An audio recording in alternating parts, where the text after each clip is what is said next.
નમસ્તે મિત્રો, mister CSC aspirant channel પર આપ સૌનું સ્વાગત છે.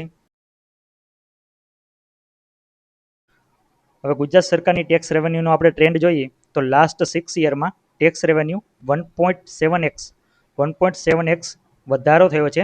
છેલ્લા 6 વર્ષમાં 1.7 ગણી વધી છે. દોસ્તો, બજેટમાં એક ખાસ ડેટા છે કે રૂપિયો ક્યાંથી આવે છે.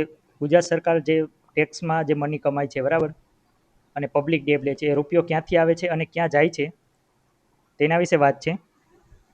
તો ગુજરાત સરકારમાં જ્યારે 1 રૂપિયાની ઇન્કમ થાય તો તેના તમે જોઈ શકો છો કે 24% એ પબ્લિક ડેબમાંથી આવે છે, જ્યારે 20% એ સ્ટેટ ટેક્સમાંથી ઇન્કમ થાય છે અને 19.8% એ એસજીએસટીમાંથી ઇન્કમ થાય છે.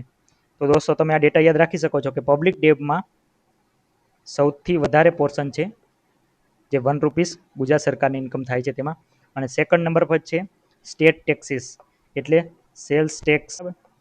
આ સિવાય જીએસટીની ઇન્કમ થાય છે પણ એ થર્ડ નંબર પર છે. અને સૌથી લોએસ્ટ તમે જોઈ શકો છો કે પબ્લિક એકાઉન્ટની ઇન્કમ છે. આ સિવાય જે ગુજરાત ગવર્મેન્ટને ઇન્કમ થઈ ₹1 એ ક્યાં ખર્ચો થાય છે તેના વિશે આ ડેટા છે. તો અહીંયા તમે જોઈ શકો છો કે સૌથી વધારે ગુજરાત ગવર્મેન્ટ ખર્ચ કરે છે ડેવલપમેન્ટલ એક્સપેન્ડિચર.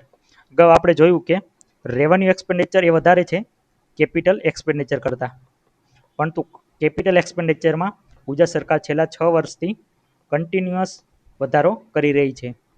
એટલે ડેવલપમેન્ટલ એક્સપેન્ડિચર એટલે નવા રોડ, રસ્તા, બ્રિજ, હોસ્પિટલ, સ્કૂલ જે બને છે તેમાં 64% રૂપિયા ખર્ચ થાય છે.